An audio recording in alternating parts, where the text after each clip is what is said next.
BFM Bourse. Les réponses aux questions. Toutes les questions que vous nous avez adressées et un spécialiste en plateau pour y répondre, Mathieu Berthaud, directeur général de monpartenairepatrimoine.com. Rebonjour. Rebonjour Stéphane. Question de Hubert qui nous dit: j'ai 52 ans, je suis salarié en entreprise. Quel placement dois-je privilégier pour préparer ma retraite? Immobilier, assurance vie ou plan épargne retraite? J'ai envie d'ajouter ou les trois. Ou les trois, oui, parce qu'effectivement, en matière d'épargne retraite, il faut très souvent composer une solution personnalisée à partir de blocs immobiliers, boursiers, assurantiels. Et c'est comme ça qu'on va pouvoir vraiment définir en fonction de son horizon de placement et de son profil investisseur une solution adaptée. Alors qu'est-ce qu'il faut regarder? En épargne retraite, il y a un peu des fondamentaux à ne pas oublier. Quand on est salarié, par exemple, on oublie souvent les dispositifs qu'on a en entreprise, épargne salariale, épargne retraite collective, qui peut être donc conservée si on en est satisfait, transférée si on l'est moins. Ça peut permettre d'aller chercher, par exemple, une meilleure performance en gestion financière, ou bien liquider en fonction des dates de disponibilité. Petit rappel, ce sont les PERCO, les articles Exactement. 83, etc., qu'on Exactement. peut aujourd'hui transférer sur un plan d'épargne retraite. Tout à fait. Il y a le PER avec cette solution multi-compartiment qui permet de rassembler de l'individuel ou du collectif et qui aide justement à définir une solution d'épargne retraite transversale. Ce qu'il faut voir aussi justement en dispositif dédié retraite, c'est que c'est favorisé par les pouvoirs publics. Chaque année, en tant que contribuable, vous avez un plafond retraite disponible, qui est mentionné d'ailleurs dans votre avis d'imposition, qui vous permet de réaliser des versements qui, dans la limite de ce plafond-là, le plafond c'est 10% de vos revenus de l'année précédente, va ouvrir droit à une réduction d'impôt. C'est reportable pendant 3 ans, c'est dommage de ne pas en profiter quand on a cet objectif-là pour préparer sa retraite. Il faut aussi regarder les dispositifs, les placements qui sont à court terme, sécurisés, hors épargne de précaution bien sûr, mais qui peuvent être pour tout ou partie réaffectés à de l'épargne long terme pour la retraite. Il y a deux avantages. On sait qu'à court terme aujourd'hui, il n'y a pas de rendement, alors que si on va chercher un horizon de placement plus long en fonction de son profil d'investissement, on peut être rendement. Et du coup, avec ces liquidités disponibles, le fameux plafond retraite dont on vient de parler pour aller chercher une réduction d'impôt. Et puis, au global, il faut aussi voir un autre point, évidemment, c'est à quelle nature de placement vous souhaitez adosser votre projet épargne retraite. C'est-à-dire ? On pense souvent à l'immobilier locatif, par exemple, notamment la location meublée non professionnelle qui intéresse beaucoup les épargnants en ce moment. Ça, c'est si vous voulez de la pierre physique.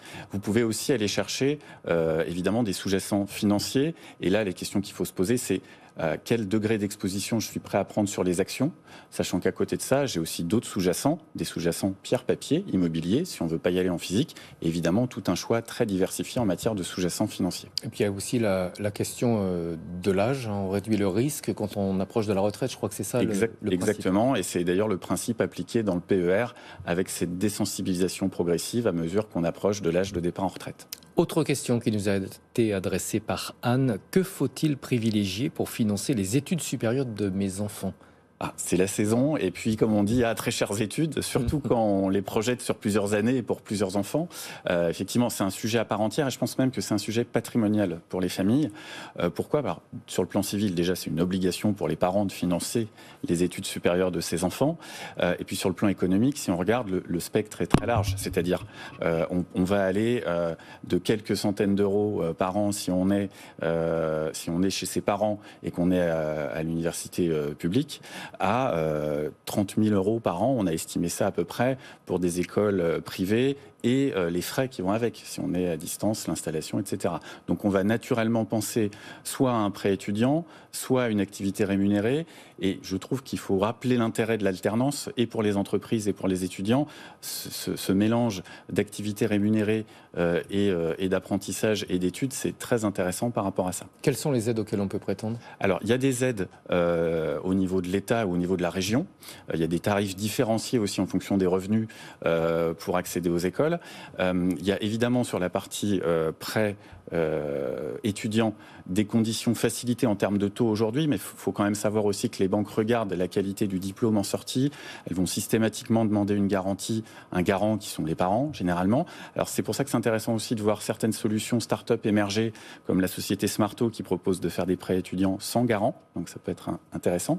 Et puis on peut évidemment placer, et là il vaut mieux placer à son nom, c'est-à-dire au nom des parents, dans des solutions qui permettent d'aller piocher dedans en fonction des besoins pour aider ces enfants à financer leurs études. Et je dirais 2 autres points complémentaires à regarder, un petit peu plus techniques, mais intéressants. Le rattachement de l'enfant. Exactement. Oui, au foyer fiscal, c'est un grand classique. C'est oui ou non, parce que c'est vrai, on se dit, si on le conserve rattaché, on va avoir une demi-part supplémentaire, c'est intéressant.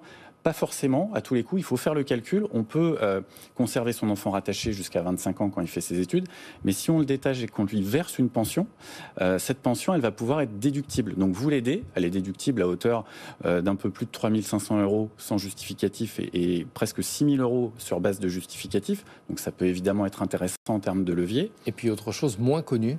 Autre chose moins connue, alors ça peut faire un peu peur, la donation temporaire d'usufruit. Oui, temporaire. Temporaire. Ce qu'on se dit, enfin l'idée derrière ça, c'est les parents vont donner l'usufruit, c'est-à-dire les revenus, par exemple, d'un placement immobilier ou financier, temporairement à leur enfant pendant la durée des études. Et là, ça sort de la déclaration fiscale des parents. Exactement. Donc il y a un double effet à la fois pour aider l'enfant et soulager les parents.